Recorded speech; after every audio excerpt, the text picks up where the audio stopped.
Hello everyone, नमस्कार। आप सबका स्वागत है let's crack UPSC CSC Hindi में। मैं ललित यादव आप सभी का बहुत बहुत स्वागत करता हूं अपनी 11th क्लास की एनसीईआरटी के 10th चैप्टर के भाग 6 में। इससे पहले के जो चैप्टर्स थे 10th क्लास का जो 10वां चैप्टर है, उस 10वें चैप्टर में हम मूल रूप से भारत के संविधान के राजनीतिक दर्शन के बारे में जान चुके हैं।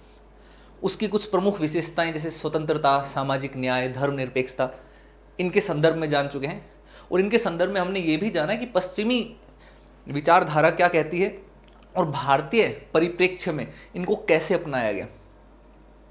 आज की क्लास में हम जानेंगे सार्वभौमिक वयस्क मताधिकार भारत में आखिरकार क्यों अपनाया गया, क्या खूबियां रहीं, पश्चिमी देशों से हम बेहतर कैसे रहे, साथ ही भारत की संघवादी प्रवृत्ति उसके ऊपर भी हम थोड़ा सा चर्चा करेंगे। और अंतिम चरण में हम भारत के संविधान की जो आलोचना की जाती है उस आलोचनाओं को देखते हुए उनका जवाब देने की कोशिश करेंगे। तो चलिए, आप सबका वेलकम है। जो नए दोस्त हैं उनको मैं बता देता हूँ, मेरा नाम ललित यादव है। मैंने डबल एमए किया है लोक प्रशासन राजनीति विज्ञान से, बीएड किया है, सीटेट क्वालिफाई है, एमफिल की है, पीएचडी की है, नेट क्वालिफाई है। मैं एक सोशल वर्कर भी हूँ और मेरा एनजीओ है जिसका नाम है ललित यादव की पाठशाला।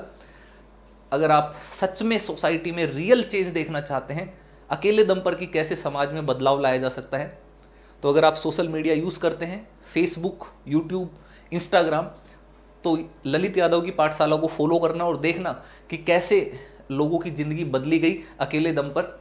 बेसिकली कुछ स्लम्स के या सड़क के किनारे रहने वाले कुछ ज़रूरतमंद बच्चे हैं जिनकी पिछले 6-7 साल से मैं लगातार पूरी की पूरी जिम्मेदारी उठाता आया हूँ। तो वो आप देख सकते हैं कि कैसे उसमें अब बदलाव करने में सक्षम मैं रहा हूँ और थोड़ा सा सोसाइटी को अपनी तरफ से योगदान देने की कोशिश की। बहुत मोटिवेशन मिलेगा, जरूर फॉलो करना। अभी तक मेरी 4 बुक्स पब्लिश हो चुकी है और 4 साल से मैं टीचिंग का काम कर रहा हूँ। ये मेरा टेलीग्राम चैनल है अनअकैडमी ललित यादव की पाठशाला। अगर आपको पीडीएफ चाहिए या मेरा कॉन्टैक्ट, मेरे से बात करनी है, मेरी कॉन्टैक्ट डिटेल चाहिए, तो यहाँ पर आप कॉन्टैक्ट मेरे से कर सकते हैं। ये टेलीग्राम चैनल ज्वाइन कर लीजिएगा। यहाँ पर आपको पीडीएफ भी मिल जाएंगी और मेरी क्लासेस का नोटिफिकेशन भी मिल जाएगा और मेरे से आपको फ़ोन पर बात भी कर पाएंगे। मेरे सब डिटेल्स आपको यहाँ पर मिल जाएंगे। अब जो बच्चे जो सही समय में एकदम निश्चित सही डायरेक्शन के साथ बेहतर रैंक के साथ एग्ज़ाम क्वालिफाई करना चाहते हैं, यूपीएससी या कोई भी एग्ज़ाम, तो आपके लिए अनअकैडमी पर पेड कोर्स अवेलेबल है। सब्सक्रिप्शन आप वहाँ पर ले सकते हैं, जहाँ पर आपको लाइव क्लास में अपने एजुकेटर से सवाल जवाब करने का चांस मिलता है। आप कोई भी डाउट क्लियर कर सकते हैं। सिलेबस के अकॉर्डिंग क्लासेस मिलती हैं, एक्स्ट्रा नहीं पढ़ना पड़ता। ऑल इंडिया लेवल पर टेस्ट सीरीज होती हैं। अनलिमिटेड एक्सेस मिलता है, यानी कि लाइव और रिकॉर्डेड दोनों कोर्सेज आपको मिल जाते हैं। जो क्लासेस खत्म हो गई वो भी, जो आने वाली है वो भी। इंडिया के सबसे बेस्ट टॉप 100 टीचर्स यहाँ पर अवेलेबल हैं, एजुकेटर्स हैं। मैं भी यहाँ पर हूँ, हम सभी मिलकर के आपको पढ़ाते हैं। एक ही सब्सक्रिप्शन से, एक ही एडमिशन से सबकी क्लासेस मिल जाएगी, सबके नोट्स मिल जाएंगे। करना क्या है, अनअकैडमी लर्निंग ऐप इंस्टॉल करना है फ़ोन के अंदर, यूपीएससी सीएससी का गोल सेलेक्ट करना है और फिर ये गेट सब्सक्रिप्शन जो ग्रीन कलर में, इसके ऊपर टच करना है। उसके बाद आपके सामने कोर्स स्ट्रक्चर खुल जाएगा। आइकॉनिक और प्लस दोनों में आप देखोगे सभी चीज़ें सेम हैं। आइकॉनिक में बस कुछ चीज़ें एक्स्ट्रा है, जैसे कि पर्सनल कोच और डेली आंसर राइटिंग की प्रैक्टिस, ये आइकॉनिक में ही होती है, जो आपकी तैयारी को और ज़्यादा बेहतर बना देती है। अनअकैडमी की तरफ से पर्सनल कोच आपको यहाँ पर मिल जाता है। ये फीस है प्लस कोर्सेज की। 1 साल, 2 साल या 3 साल का ही कोर्स ज्वाइन करना, जब भी ज्वाइन करें। अगर आप बिल्कुल बिगिनर हैं, जीरो से स्टार्ट कर रहे हैं, तो 3 साल का कोर्स लेना। स्कूल कॉलेज में जाने वाले जितने भी स्टूडेंट हैं, अगर आप नए सिरे से तैयारी शुरू करना चाहते हैं तो 2 साल का, और केवल रिवीजन करना चाहते हैं तो 1 साल का कोर्स लेना। हाँ, इस फीस के अंदर डिस्काउंट मैं दिलवा दूंगा 10% का आपको। उसके लिए करना क्या होगा, जब भी कोर्स सेलेक्ट करें तो उसके नीचे रेफरल कोड अप्लाई करने का वो ऑप्शन आएगा, वहां पर आपको अप्लाई करना है LYLIVE। ये रेफरल कोड आप अप्लाई कर देना, इससे आपको 10% डिस्काउंट हो जाएगा। जैसे ही आप अप्लाई करोगे LYLIVE, आपकी फीस का डिस्काउंट ये हो जाएगा। 1 साल, 2 साल, 3 साल की इतनी फीस आपको देनी पड़ेगी, प्लस कोर्स में जीएस में। सफलता का रेफरल कोड है, मैं पर्सनली गाइड करूंगा। अगर ये आप अप्लाई करते हैं तो डायरेक्ट मेरे साथ कनेक्ट रहेंगे और मैं आपकी जर्नी में हम सफ़र बनकर आपके साथ हमेशा रेगुलर गाइड करता हुआ चलूँगा। ये आइकॉनिक कोर्स है, इसमें भी आप LYLIVE रेफरल कोड अप्लाई करके डिस्काउंट ले सकते हैं। ऐसे ही ऑप्शनल कोर्स, अगर केवल ऑप्शनल पढ़ना है तो उसमें भी आप LYLIVE, ये रेफरल कोड लगा करके 10% का डिस्काउंट ले सकते हैं। ऐसे ही अगर आप कॉम्बो लेना चाहते हैं अनअकैडमी का, यूपीएससी जीएस और ऑप्शनल, तो उसमें भी आप ये रेफरल कोड लगा करके LYLIVE आप 10% डिस्काउंट ले सकते हैं। कॉम्बो में थोड़ा एक्स्ट्रा डिस्काउंट है, 40% डिस्काउंट हो जाता है। तो उसके लिए अगर जानकारी चाहिए तो मेरे टेलीग्राम लिंक जो है अनअकैडमी ललित यादव की पाठशाला, उसको ज्वाइन कर लेना है और वहाँ पर मेरी डिटेल्स मिलेंगी, मेरे को कॉन्टैक्ट कर लेना है। आपको कॉम्बो के बारे में लिंक मैं प्रोवाइड करा दूंगा, वहाँ से आप 40% डिस्काउंट पर कोर्स ज्वाइन कर पाएंगे। रेफरल कोड लेकिन याद रखना है, रेफरल कोड LYLIVE। 2021 का एग्जाम आने वाला है, 6 ही महीने बचे हैं, उससे भी कम समय बचा है। तो अनअकैडमी ने उसके लिए नए बैचेस लॉन्च कर दिए हैं। प्रीलिम्स के लिए 6 महीने का बैच, हिंदी इंग्लिश बाइलिंगुअल 3 नए बैच हर हफ्ते शुरू होते हैं, आप ज्वाइन कर सकते हैं। ऐसे ही 2021 या 22 में अगर आप देना चाहते हैं, 2022 और 23 में एग्जाम देना चाहते हैं, उनके लिए 2 साल और 3 साल के बैच स्टार्ट हो चुके हैं। हिंदी इंग्लिश बाइलिंगुअल तीनों मोड में है, आप ज्वाइन कर सकते हैं LYLIVE कोड के साथ। आइकॉनिक कोर्स जो है उसकी फीस जल्दी ही बढ़ने वाली है, तो जल्दी से ले लीजिए। ये मेरे कोर्स है अनअकैडमी पर, 3 ऑप्शनल में पढ़ाता हूँ, जिससे जीएस का एक बहुत बड़ा एरिया कवर हो जाता है। रेफरल कोड LYLIVE ये आपको अप्लाई करना है जब भी कोर्स ज्वाइन करें।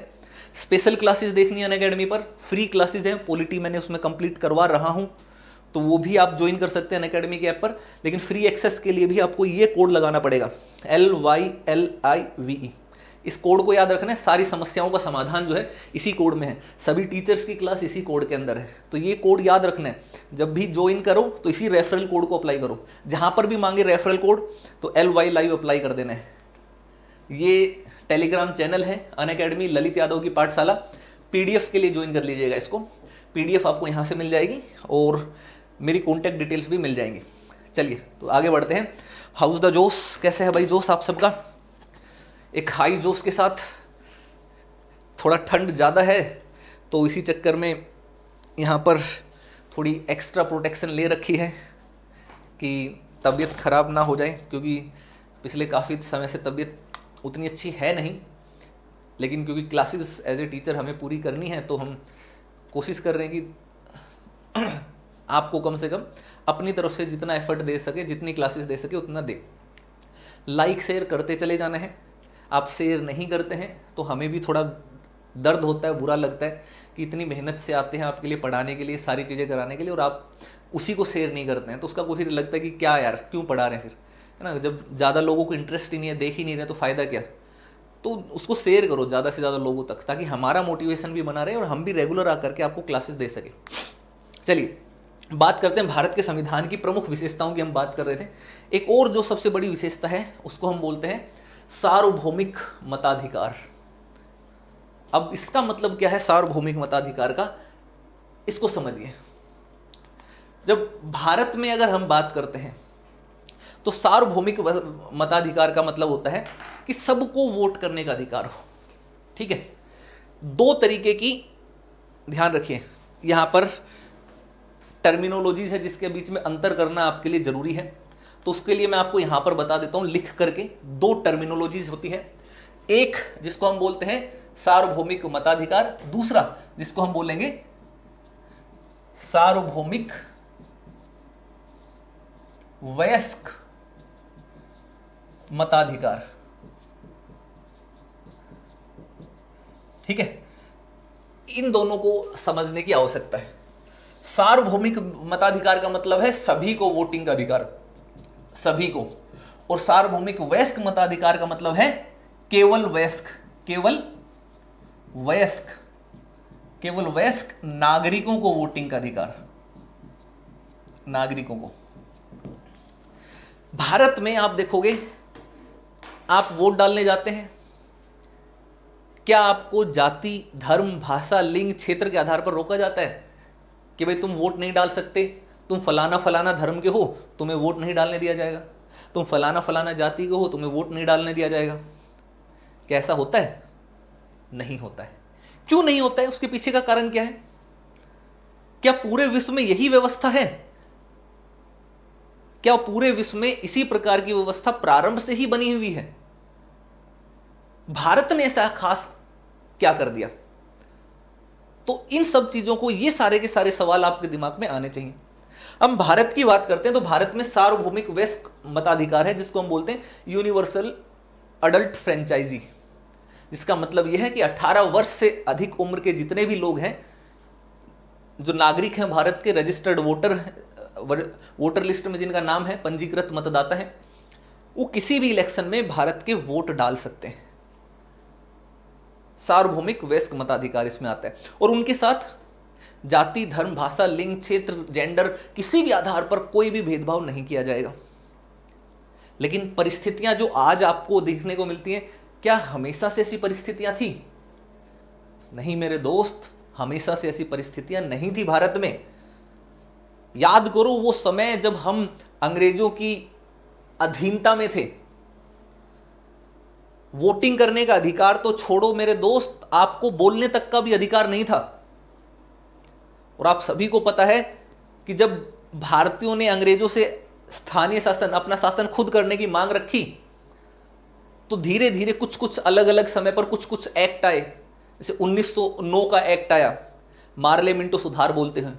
1919 का एक्ट आया, मोंटेग्यू चेम्सफोर्ड सुधार बोलते हैं। 1935 का भारत परिषद अधिनियम आया। इन सभी के माध्यम से थोड़ा थोड़ा कुछ क्षेत्रों में लिमिटेड, या हम बोल सकते सीमित मात्रा में मताधिकार लोगों को प्रदान किया गया था। मतलब या तो आप पढ़े लिखे हैं तो आपको वोटिंग का राइट मिला, या आपके पास संपत्ति है, राजा महाराजे हैं तो आप वोट डाल सकते हैं।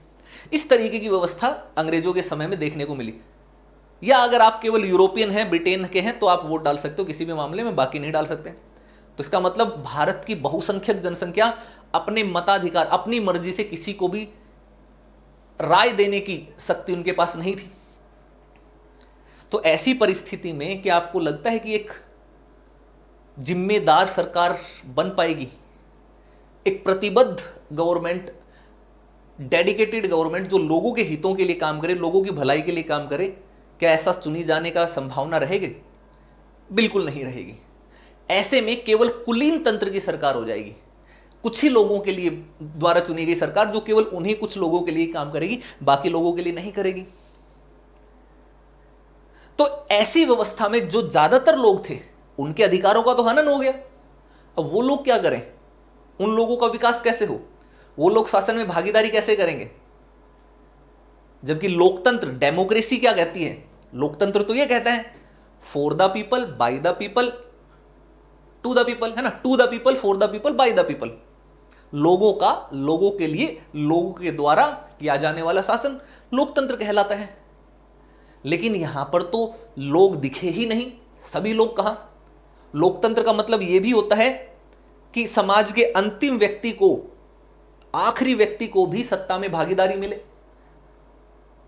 लेकिन जहां पर सार्वभौमिक मताधिकार नहीं है, वहां पर तो केवल कुछ ही लोगों को वोटिंग का अधिकार है। तो क्या ऐसे में एक अच्छी सरकार चुनी जा सकेगी? उत्तर है बिल्कुल नहीं चुनी जा सकेगी।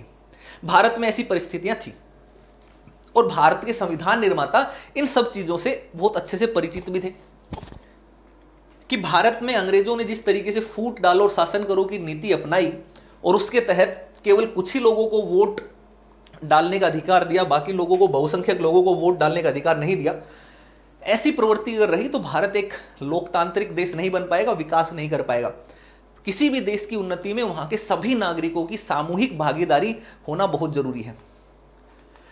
तो सार्वभौमिक मताधिकार के प्रति वचनबद्धता अपने आप में कोई कम बड़ी उपलब्धि नहीं, खास तौर पर उस स्थिति में जब माना जाता हो कि भारत में परंपरागत आपसी ऊंच नीच का व्यवहार बहुत मजबूत है और उसे समाप्त करना लगभग असंभव है। यह लाइन इसलिए लिखी गई है क्योंकि उस समय जाति प्रथा, वर्ण व्यवस्था, धर्म के आधार पर भेदभाव बहुत चरम पर था, जोरों पर था। ऊंची जाति, नीची जाति, ऊंचा वर्ण, नीचा वर्ण, है ना, ये धर्म अच्छा, वो धर्म खराब, इस तरीके की भावनाएं बड़ी चरम पर थी। क्योंकि अंग्रेजों ने इसी तरीके के बीज बोए थे, फूट डालने वाले। तो सभी आपस में एक दूसरे के प्रति इसी तरीके के भाव रखते थे कि तुम तो नीचे हो, तुम्हें अधिकार नहीं है, हम उच्च हैं, हम सर्वश्रेष्ठ हैं, तो ये अधिकार हमारे पास ही है। इस तरीके के भाव थे भारत में। ऐसे भारत में जब आजाद भारत होता है तो ऐसे भारत के अंदर इस तरीके के अधिकार होना, सार्वभौमिक वयस्क मताधिकार दिया जाना अपने आप में एक अद्वितीय विशेषता थी, जिसने भारत की उन सभी ऊंच नीच असमानताओं को समाप्त करने में, या समाप्त ना कहें तो कम करने में बड़ा योगदान दिया। और ये बहुत, आप व्यवहारिक रूप में देखो तो वास्तविकता में बहुत चमत्कारिक विशेषता है। अब ये ध्यान रखना कि चमत्कारिक विशेषता ऐसा क्यों कहा गया। क्या पूरे विश्व में से पहले ऐसा सार्वभौमिक वयस्क मताधिकार का कॉन्सेप्ट आया? नहीं। तो ध्यान रखना, ऐसा कॉन्सेप्ट पहले भी था, पश्चिमी राज्यों में, पश्चिमी देशों में था, लेकिन भेदभाव के साथ था। कैसे था समझिएगा। सार्वभौमिक मताधिकार को अपनाना इसलिए भी महत्वपूर्ण कहा जाएगा क्योंकि पश्चिम के उन देशों में भी जहां लोकतंत्र की जड़ स्थायी रूप से जम चुकी थी, कामगार तबके और महिलाओं को मतदान का अधिकार काफी देर से दिया गया था। बहुत इंपॉर्टेंट लाइन है, इसको समझना है दोस्त। अमेरिका, ब्रिटेन, जो अपने आप को मौलिक अधिकारों के जन्मदाता, डेमोक्रेसी के, लोकतंत्र के जन्मदाता, संसदीय प्रणाली के जन्मदाता वो अपने आप को बोलते हैं, पूरे विश्व में अपना ढिंडोरा पीटते हैं कि हमसे ज्यादा अधिकार कोई नहीं देता। वही देश, वही ऐसे देश जिनका संविधान बनने के बाद 2-2 सदियां बीत गई, उसके बावजूद वहां पर ना तो काम करने वाले निचले तबके के जो कारीगर थे उनको अधिकार मिले, ना ही महिलाओं को मिले, और तो और अमेरिका जैसे देशों में तो रंग भेद की नीति के कारण 1960 के दशक तक अश्वेत लोगों को भी नहीं मिले, यानी कि जो काले रंग के लोग थे उनको भी वोटिंग का अधिकार नहीं था। तो आप सोच सकते हैं कि वहां पर किस तरीके की दोहरी हिपोक्रेसी, जिसको हम बोलते हैं, दोहरी मानसिकता का प्रचलन आपको देखने को मिलता है। एक उदाहरण से समझाता हूं कि भारत का संविधान इतना सर्वश्रेष्ठ क्यों है इस मामले में, और विश्व के जो बाकी के संविधान जो अपने आप को सो कोल्ड यूं बोलते हैं ना, मौलिक अधिकारों के जन्मदाता, लोकतंत्र के जन्मदाता, उनका संविधान या उनकी कार्य पद्धति हमसे पीछे इस मामले में कैसे रही। बात करते हैं महिलाओं के मताधिकार की। प्रथम विश्व युद्ध हुआ। प्रथम विश्व युद्ध तक पूरे विश्व में हम तो गुलाम थे, दो हम तो आजाद थे नहीं, हमारे शासन प्रशासन हमारे हाथ में तो था नहीं, अंग्रेजों के गुलाम थे। लेकिन बाकी जो आजाद देश थे, जो महाशक्तियां थी, अमेरिका, ब्रिटेन, बड़ी बड़ी महाशक्तियां, महिलाओं को वोटिंग का अधिकार नहीं था। बाकी देशों को तो मान सकते हैं जो पिछड़े हुए देश है कि वही वो पिछड़े हुए हैं, वो तो महिलाओं को नहीं दे रहे, लेकिन भाई जो सबसे ज्यादा विकसित थे वहां पर भी वोटिंग का अधिकार नहीं था। लेकिन ऐसे में प्रथम विश्व युद्ध होता है।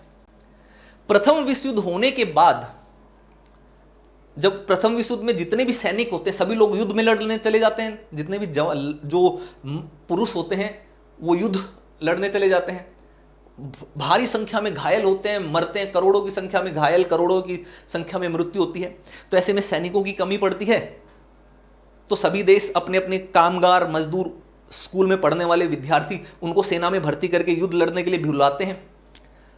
अब ऐसे में उन सभी देशों के सामने एक संकट उत्पन्न होता है कि पुरुष लोग तो चले गए युद्ध के मैदान में, अब शिक्षा कौन चला कर संभालेगा, नर्स डॉक्टर कौन बनेगा, लोगों का इलाज कौन करेगा, इंडस्ट्री उद्योग कौन संभालेगा जिससे देश का कामकाज चलता रहे।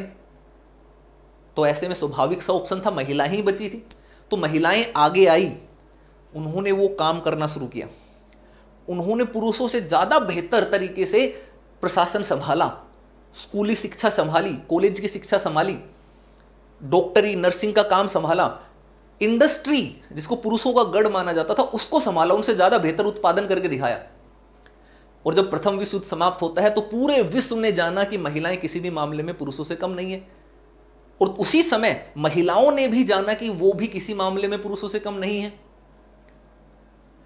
तब उनको एहसास हुआ कि अगर हम किसी मामले में इनसे कम नहीं है तो हमारे पास अधिकार क्यों नहीं है, और खास करके वोटिंग का अधिकार क्यों नहीं है। जब उनको यह समझ में आया तो पश्चिम में एक आंदोलन उठा जिसको सफ्रेज मूवमेंट कहा जाता है, यानी कि मताधिकार के लिए की जाने वाली मांग।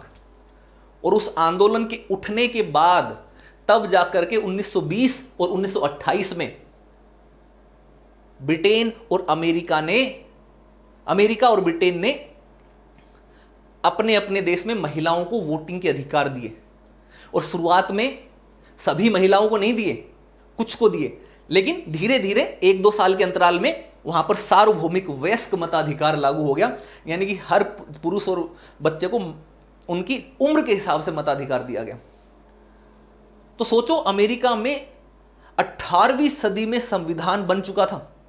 ब्रिटेन तो कब से पूरे विश्व के ऊपर कब्जा जमा करके काम कर रहा था, संसदीय प्रणाली, फिर भी वहां पर महिलाओं को वोटिंग का अधिकार देने में उनको सदियां बीत गई।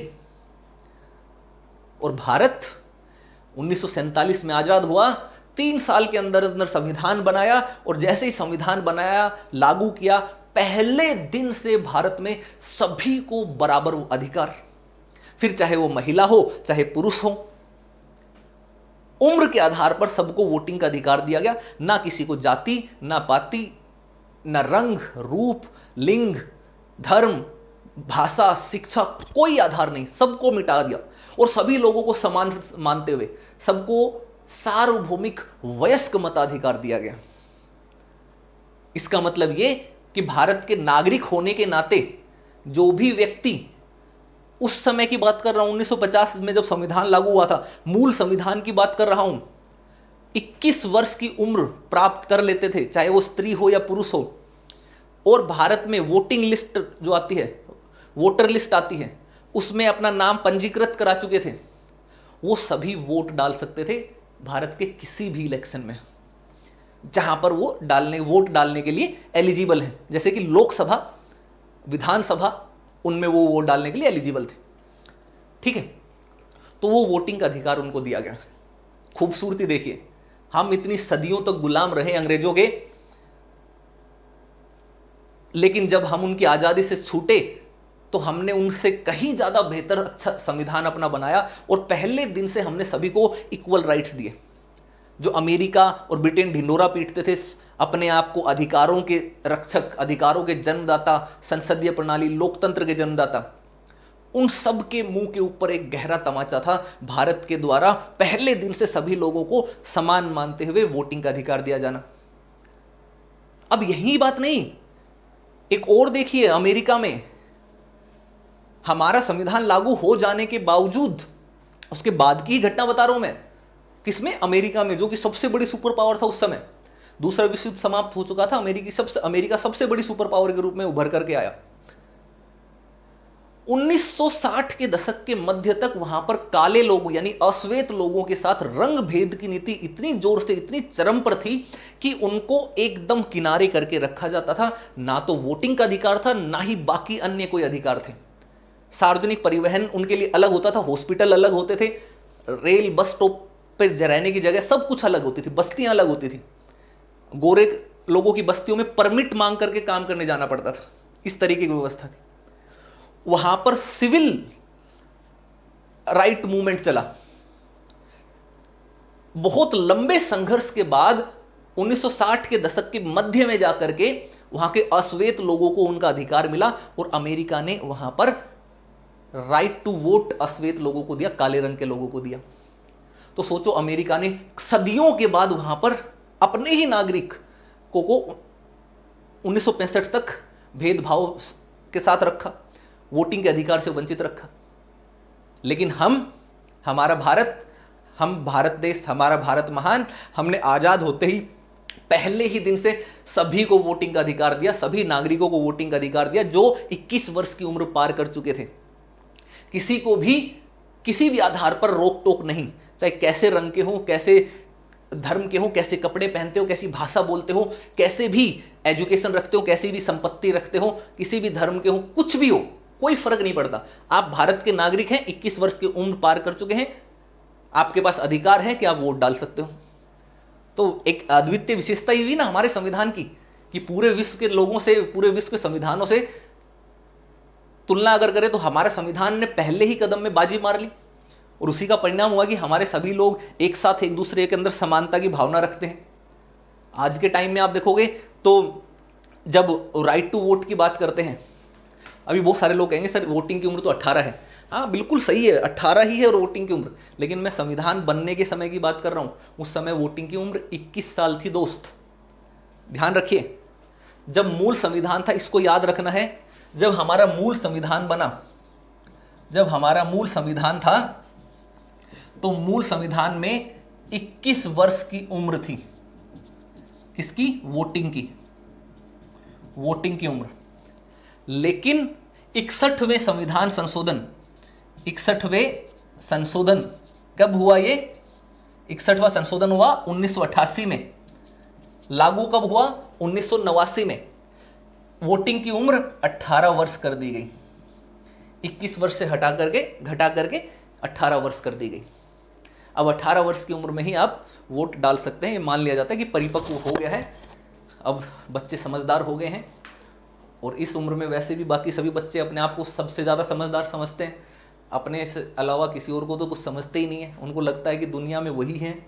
हम भी ऐसे समझते थे।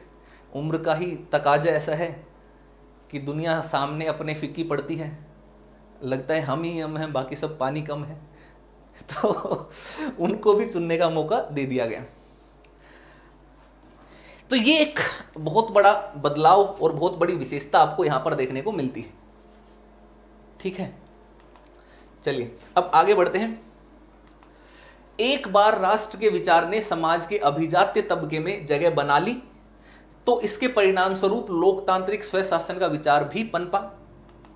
इस प्रकार भारतीय राष्ट्रवाद की धारणा में हमेशा एक ऐसी राज व्यवस्था की बात मौजूद रही जो समाज के प्रत्येक सदस्य की इच्छा पर आधारित थी।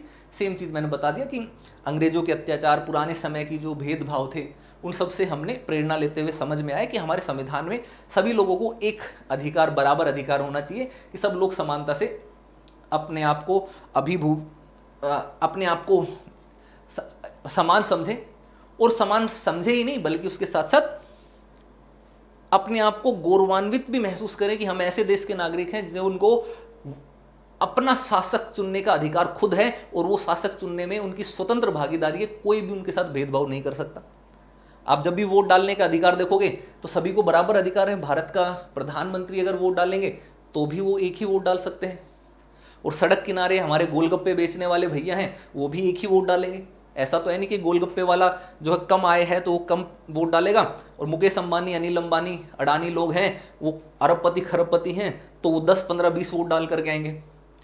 वोट तो भाई अंबानी भी एक ही डालेगा, और गोलगप्पा बेचने वाले हमारे भाई साहब हैं वो भी एक ही डालेंगे। इवन सड़क पर खड़े होकर के आप देखोगे, आपको गाड़ियों के बाहर झंडा बेचने या फूल बेचने वाले भाई साहब हैं या भीख मांगने वाले भाई साहब है, कोई भी, वो भी एक ही वोट डालेगा। वोट के मामले में किसी को 2 वोट डालने का अधिकार नहीं है, और सभी एक ही लाइन में लग करके वोट डालते हैं। कभी आपने वोटिंग देखी है भारत की? जब भारत की वोटिंग होती है, मतदान होता है, मतदान केंद्र पर देखना लाइन लगती है, और उस लाइन में सभी जाति के लोग होते हैं, सभी धर्म के लोग होते हैं, सभी लिंग के लोग होते हैं, अमीर गरीब सभी होते हैं, और एक ही लाइन में लगते हैं आगे पीछे सब। और उस समय हमें यह पता चलता है कि हाँ, भारत में एकता है, हाँ भारत में समानता है, सभी लोग समान हैं। खूब अमीर है वो भी लाइन में लग करके वोट डाल रहा है, खूब गरीब है वो भी वोट डाल रहा है, लंबा हट्टा कट्टा है वो भी डाल रहा है, छोटा सा है वो भी वोट डाल रहा है, गोलू मोलू है ना, इस तरीके का पहलवान है वो भी वोट डाल रहा है, 6 पैक एब्स के साथ हीरो टाइप का वो भी वोट डाल रहे हैं, महिला भी डाल रहे हैं, ट्रांसजेंडर भी डाल रहे हैं, पुरुष भी डाल रहे हैं, बुजुर्ग भी डाल रहे हैं, सब डाल रहे हैं। तो वो दिखाते हैं कि हम एज ए नागरिक, as a citizen, we are equal, समान। वो कैसे आया? क्योंकि हमारे संविधान ने हमें सार्वभौमिक वयस्क मताधिकार प्रदान किया। और ये ध्यान रखना कि इसकी प्रारंभ अगर हम देखते हैं तो सार्वभौमिक मताधिकार जो है वो एकदम से उपजा, वो कोई अलादीन के जिन की तरह से उपजा विचार नहीं था, बल्कि हमारे जो राष्ट्रवाद था, भारतीय राष्ट्रवाद था, उस राष्ट्रवाद के जो विचार थे उसकी देन थी। सबसे पहले अगर हम बात करें 1895 में इसके ऊपर लेकर चर्चा हुई थी। भारत के लिए अनौपचारिक रूप से संविधान तैयार करने का पहला प्रयास कॉन्स्टिट्यूशन ऑफ इंडिया बिल के नाम से 1895 में हुआ। कांग्रेस की स्थापना हो चुकी थी उस समय, और आप सबको पता है ए ओ ह्यूम ने कांग्रेस की स्थापना की, और उस कांग्रेस की स्थापना के बाद से ही भारत में खुद सेल्फ गवर्नेंस कैसे लाई जाए, स्वशासन कैसे लाई जाए, उसको लेकर के चर्चा विचर्चा आमतौर पर सभाएं होने लग गई थी। ऐसे ही एक 1895 में एक बिल आया जिसको कॉन्स्टिट्यूशन ऑफ इंडिया बिल कहा जाता है, और उसको अगर आप देखोगे तो लिखा है every citizen has in his house an inviolable asylum. ठीक, किस पहले प्रयास में भी इसके लेखक ने घोषणा की थी कि प्रत्येक नागरिक अर्थात भारत में जन्मे प्रत्येक व्यक्ति को देश के मामलों में भाग लेने तथा सरकारी पद हासिल करने का अधिकार है। तो सोचिए, हमारा संविधान तो तब तक बनने की संकल्पना भी तैयार नहीं हुई थी, लेकिन उससे पहले ही हमारे राष्ट्रवादी नेताओं ने, हमारे स्वतंत्रता सेनानियों ने जो उस समय संघर्ष कर रहे थे, उन लोगों ने सभी भारतीयों को समान अधिकार देने की वकालत की, विचार रखे कि समान अधिकार भी होंगे, नौकरियों में भी भागीदारी करने का समान अधिकार होगा। और इसी के आधार पर आप सभी को यह भी पता होगा, जितने भी हमारे दोस्त हैं, कि नेहरू रिपोर्ट का नाम आप हमेशा सुनते हैं। मोतीलाल नेहरू रिपोर्ट 1928 में नागरिकता की इसी धारणा की पुष्टि करते हुए कहा गया कि 24 वर्ष की आयु के हर व्यक्ति को, चाहे वो स्त्री हो या पुरुष, लोकसभा के लिए मतदान करने का अधिकार होगा। तो सोचिए, उस समय तो संविधान बनाने की बात किसी के माइंड में आई भी नहीं थी ढंग से, इधर उधर विचार हवाओं में ही तैर रहे थे। तब भी ये बात कह दी गई कि भारत में जितने भी नागरिक हैं उनको अगर 24 वर्ष की उम्र पार कर ली, फिर वो चाहे कोई भी धर्म जाति से हो, किसी भी जेंडर से हो, वोट डालने का अधिकार होगा। और ये वही दौर है जिस दौर तक अमेरिका और ब्रिटेन अपने यहाँ पर महिलाओं को वोटिंग का अधिकार देना प्रारंभ कर रहे थे, उनके लंबे संघर्ष के बाद, जो सफरेज मूवमेंट चला उसके बाद। और हम उस समय से इतने मैच्योर थे, हमें समझ थी कि आधा हिस्सा है, आबादी का आधा हिस्सा है महिलाएं, तो सबको बराबर हिस्सा, बराबर राइट मिलना चाहिए। इस रिपोर्ट में ऐसे हर व्यक्ति को नागरिक का दर्जा प्रदान किया गया जो राष्ट्रमंडल की भू सीमा में पैदा हुआ और जिसने किसी अन्य राष्ट्र की नागरिकता नहीं ग्रहण की, अथवा जिनके पिता इस भू सीमा में जन्म लिया हो या बस गए हो। ये नागरिकता से संबंधित प्रावधान है। आजादी से पहले की बात कर रहे हैं कि भारत में नागरिक किनको माना गया, तो सीधी सी बात है, जिसने या तो भारत में जन्म लिया हो या उसके पिता ने का जन्म भारत में हुआ हो या उसके पिता भारत में बाहर से आकर के बस गए हों, या कोई ऐसा व्यक्ति जो भारत में आकर के बस गया हो, भारत में पैदा हुआ हो और उसने किसी दूसरे देश की नागरिकता नहीं ली, उन सभी को हमने हमारा नागरिक उस समय माना था। और यहीं से भारत का जो संविधान लागू हुआ था 1950 में, उसमें जो नागरिकता के प्रावधान थे, आर्टिकल 5 से लेकर के आर्टिकल 11 तक भाग 2, तो उसमें आपको इसी से ही कुछ चीज़ें देखने को मिलती हैं। वो भी सिटीजनशिप के लिए ऊपर भी मैं एक बहुत बढ़िया बेहतरीन क्लास आपके लिए लाने वाला हूँ, उसको जरूर देखने का। बहुत मज़ेदार, बहुत अच्छी गहन विश्लेषण के साथ वो क्लास आएगी, फ्री हैंड क्लास रहेगी। इस तरह शुरुआती दौर से ही सार्वभौम मताधिकार को अत्यंत महत्वपूर्ण और वैधानिक साधन माना गया, जिसके सहारे राष्ट्र की जनता अपनी इच्छा का इजहार करती है। तो संविधान की एक मूलभूत विशेषता वो हमारे देश में बहुत पहले ही पनप चुकी थी, हमारे राष्ट्रवादी नेताओं के विचारों के द्वारा, उनकी रिपोर्ट के द्वारा, उनकी सभाओं के द्वारा।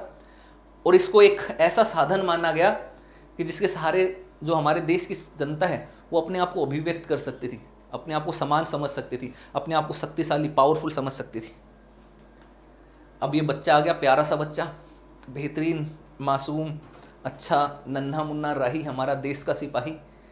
ये कह रहे सचमुच ये गर्व की बात है कि एक व्यक्ति एक वोट का सिद्धांत लगभग बगैर किसी ना नुकर के मान लिया गया। क्या यह बात सच नहीं कि बहुत से देशों में मताधिकार के लिए महिलाओं को संघर्ष करना पड़ा? बिल्कुल सही बात, जो मैंने आपको समझाई वही बात ये बच्चा समझ गया। ये भी वही कह रहे हैं, ये गर्व की बात है। और आप अपने ऊपर गर्व कीजिए। जब भी कोई फॉरेनर और बाकी लोग हमारे देश को नीचा दिखाने की बात करें या हमारे संविधान को उल्टा सीधा बोलने की बात करें, तो उनको बताओ कि ये वही संविधान है जिसने तुम लोगों से पहले सभी लोगों को राइट, इक्वल राइट्स दिए, सार्वभौमिक वयस्क मताधिकार दिया।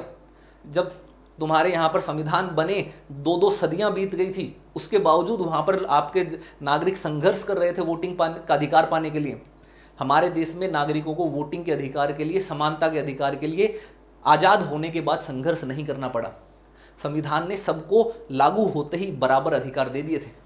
तो ये एक बहुत बड़ी गर्व की बात हमारे लिए यहाँ पर है, सार्वभौमिक वयस्क मताधिकार। ठीक है, चलिए अब अगली चीज पर, अगले पर चलते हैं, और अगला है संघवाद। तो संघवाद पर जाने से पहले अल्लादी कृष्ण स्वामी अय्यर का एक बहुत ही फेमस, ये उनकी फोटो देख लीजिए, उनकी पिक्चर देख लीजिए उस समय की, बहुत ही फेमस इनका कथन है, वो देख लीजिए कि सभा ने आम आदमी और लोकतांत्रिक नियमों की पूरी सफलता पर भरपूर भरोसा करते हुए तथा इस विश्वास के साथ वयस्क मताधिकार के सिद्धांत को अपनाया है कि वयस्क मताधिकार पर आधारित लोकतांत्रिक शासन की यह शुरुआत सबका भला करेगी। इस स्टेटमेंट का आप यूज कर सकते हैं आंसर राइटिंग में। मुख्य परीक्षा में अगर आपसे सवाल पूछ लिया जाए कि भारत का संविधान, भारत का नवनिर्मित संविधान विश्व के अन्य परिपक्व हो चुके संविधानों के मुकाबले कहीं अधिक बेहतर और संतुलित प्रतीत आता है, आलोचनात्मक विवरण प्रस्तुत करिए। तो ये बात करने 1950 के दशक की, जब हमारा संविधान बना था उस समय की, और उस समय विश्व के जो दूसरे संविधान थे उसके साथ तुलना कर दी गई। अगर क्लास में आप जीवित थे, जिंदा थे, सजग थे, तो आपसे अच्छा उत्तर कोई नहीं देगा, आप अच्छा आंसर लिख करके दोगे। और ऐसे उत्तर में, ऐसे आंसर्स में आप ये जो एनसीईआरटी के अंदर दी गई जो स्टेटमेंट्स हैं इनका वो बखूबी प्रयोग कर सकते हो। बहुत महत्वपूर्ण होते, बहुत इंपॉर्टेंट होते, मजा आएगा और आपको बहुत हेल्प करने वाली है ये। ठीक है, चलिए तो आगे बढ़ते हैं।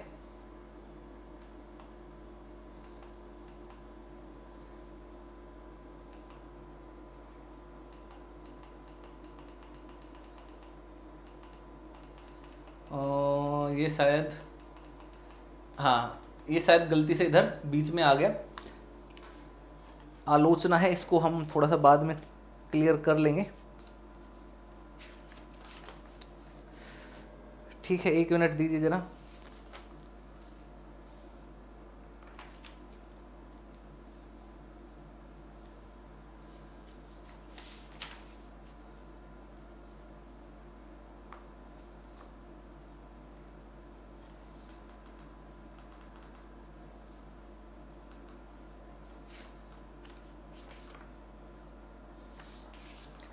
ठीक है, तो संघवाद की जो क्लास है उसको हम नेक्स्ट क्लास में करेंगे। अगर आप अनअकैडमी का कोर्स ज्वाइन करना चाहते हैं तो ये रेफरल कोड है आपकी सफलता का रेफरल कोड, इसको याद रखना है, LYLIVE। इसको अप्लाई करना है, इससे आपको क्या होगा, फीस में 10% का डिस्काउंट हो जाएगा। ध्यान रखिए, फीस में 10% का डिस्काउंट हो जाएगा और मेरी प्रॉपर पर्सनल गाइडेंस आपको यहाँ से मिलेगी। अगर आप अनअकैडमी का कोर्स ज्वाइन करते समय रेफरल कोड में LYLIVE अप्लाई करते हैं तो ठीक है। अभी बहुत सारी चीजें हैं, इनको थोड़ा टुकड़ों टुकड़ों में पढ़ेंगे तो आपको भी मजा आएगा। एक ही क्लास ज्यादा लंबी कर देंगे तो आपको हो सकता है कि एनसीईआरटी पढ़ने में थोड़ा सा बोरिंग लगे, इसलिए मैं आपको टुकड़ों टुकड़ों में डेली बेसिस पर थोड़ी थोड़ी चीजें रेगुलर करवा रहा हूँ। ये अनअकैडमी पर मेरे कोर्सेज हैं जो आप पढ़ सकते हैं मेरे साथ। बाकी अगर ज्वाइन करोगे तब तो आप क्लासेस तो सभी टीचर्स की मिलेंगी, ऐसा नहीं है कि केवल मेरी क्लास मिलेगी। अनअकैडमी पर जितने भी टीचर पढ़ा रहे सभी की क्लासेस आपको यहीं पर मिल जाएंगी।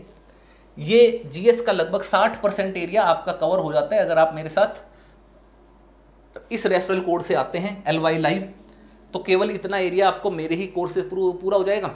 बाकी सारे टीचर्स तो हैं, जितने भी इंडिया के सबसे टॉप मोस्ट टीचर हैं सब पढ़ा रहे, सभी की क्लास मिल जाएगी, सबके नोट्स मिल जाएंगे, पूरी प्रॉपर स्ट्रेटेजी मिल जाएगी, पर्सनल गाइडेंस मेरी मिल जाएगी, मैं आपको एग्जाम के एंड तक पर्सनली गाइड कर दूंगा। करना क्या है, इस रेफरल कोड का अप्लाई करना है। इसको याद रखो दोस्तों, प्रयोग करना शुरू करो LYLIVE, और आपकी बहुत जरूरत है, आप जब भी कोर्स ज्वाइन करें तो ऐसे कोड का यूज करें जो आपके साथ जुड़ा रह सके हमेशा।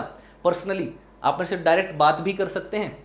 ये मेरा टेलीग्राम चैनल है अनअकैडमी ललित यादव की पाठशाला, इसको ज्वाइन कीजिएगा, मेरी कॉन्टैक्ट डिटेल सब मिल जाएंगी, आप डायरेक्ट मेरे से बात कर सकते हैं, आपको मेरी तरफ से हेल्प जो हो सकेगी वो मिलेगी। PDF आपको यहाँ पर मिल जाएगी, PDF आप जो भी PDF चाहते हैं सारी PDF यहाँ से डाउनलोड कर सकते हैं। ये टेलीग्राम का लिंक है अनअकैडमी ललित यादव की पाठशाला, ज्वाइन कर लीजिए, आपकी सफलता का रास्ता इसी टेलीग्राम चैनल से निकलेगा और मैं आपको हमेशा पर्सनली गाइड करूंगा अगर आप ये रेफरल कोड अप्लाई करेंगे LYLIVE। ये ध्यान रखिए, ये रेफरल कोड आपकी सफलता का, हमारी दोस्ती का, हमारी मित्रता का, एक दूसरे के साथ साझे एग्जाम के पास होने तक चलने का रेफरल कोड है। बहुत ईमानदारी से, मेहनत से आपको हम वो चीज़ें करवा देंगे। तो कभी भी कोर्स लें तो यही कोड अप्लाई करें, सभी टीचर्स की क्लास मिल जाएगी, मैं गाइड करूँगा। चलिए, तो आपसे जल्दी ही मुलाकात होती है अगली क्लास में। तब तक के लिए लाइक शेयर कर देना। स्पेशल क्लासेस देखिएगा, उसमें पॉलिटी में करवा रहा हूँ अनअकैडमी के ऐप पर फ्री में, उसके लिए भी ये रेफरल कोड लगा करके क्लास लेना, तो आपको क्या होगा, वहाँ पर फ्री एक्सेस मिल जाएगा, LY लाइव से फ्री एक्सेस मिल जाएगा स्पेशल क्लासेस में। तो चलिए, आप सभी को बेस्ट विशेष। वीडियो को लाइक शेयर जरूर कीजिए ताकि हमारा मोटिवेशन बना रहे, और अगली क्लास में आपसे फिर से मुलाकात होगी। तब तक के लिए आप सभी को वंदे मातरम, जय हिंद, जय भारत, लेट्स क्रैक इट।